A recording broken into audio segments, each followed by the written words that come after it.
El santo del día, Santa Otilia. Esta es la santa patrona de Alsacia, una provincia muy famosa de Francia, que tiene como capital a Estrasburgo.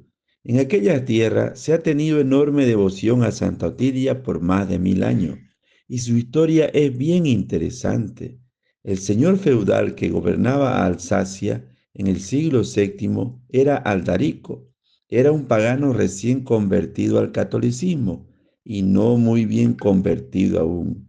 Aldarico deseaba mucho tener un hijo varón, pero he aquí que lo que le nació fue una hija y ciega. El hombre se llenó de cólera y mandó que su hija fuera expulsada muy lejos de su castillo. La pobre niña fue llevada a un lejano convento de religiosas, las cuales la educaron lo mejor que pudieron en la religión de Cristo. Doble iluminación. La niña crecía ciega, pero he aquí que un día llegó al convento el obispo San Herardo, el cual había tenido un sueño en el que se le ordenaba que fuera a esa casa de religiosa y bautizara a una niña. Le presentaron a la cieguita y el santo, al bautizarla, le puso el nombre de Otilia, que significaba luz de Dios.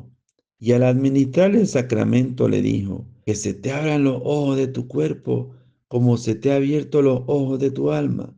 Y la niña recobró milagrosamente la vista.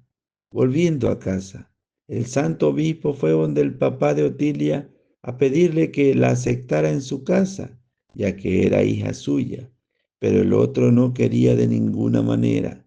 Afortunadamente, el hijo varón y hermano menor de Otilia, Hugo, intercedió ante su padre, y éste, aunque de muy mala gana, permitió que la muchacha volviera al castillo, pero más como sirvienta que como hija. Cambio de actitud.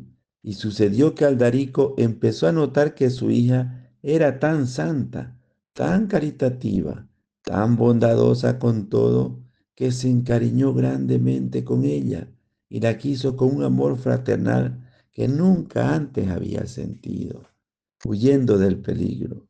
Y el papá se propuso a casarla con un gran señor alemán para que llegara a ser una princesa muy importante.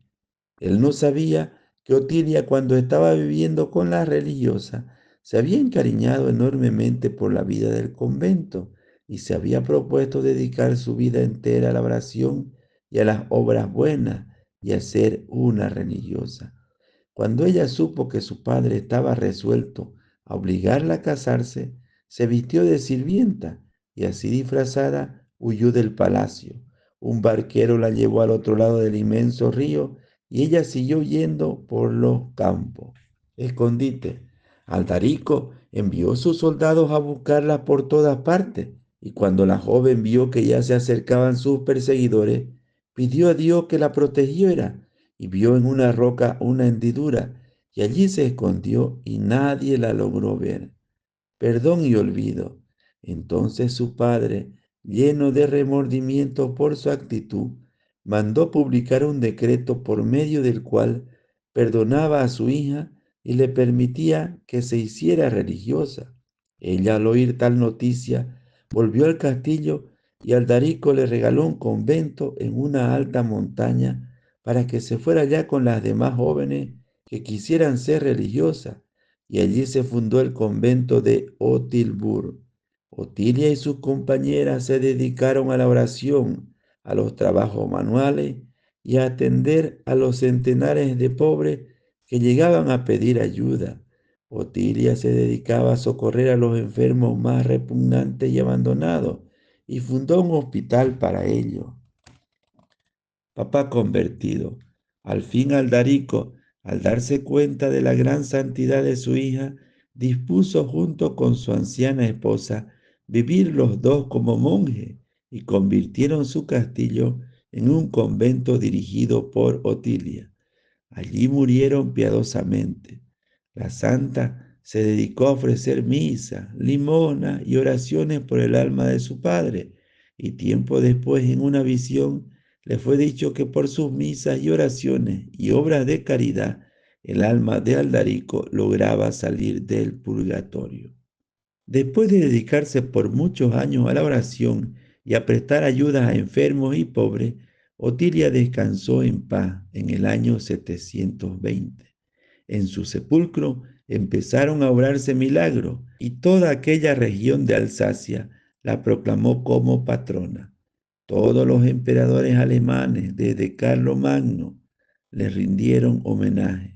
El Papa San León IX y el rey Ricardo I de Inglaterra fueron en peregrinación a visitar su tumba. Todavía se conserva una fuente de agua que la santa hizo brotar con su oración cuando en el convento no había nada para beber, y con esa agua se bañan los ojos muchos enfermos de la vista y consiguen admirables curaciones. Otilia, pídele a Dios que nos abra los ojos de nuestra alma para ver la eternidad que nos espera y que con nuestras oraciones, limosnas y santas misas consigamos como tú el descanso para nuestros amados difuntos. Amén.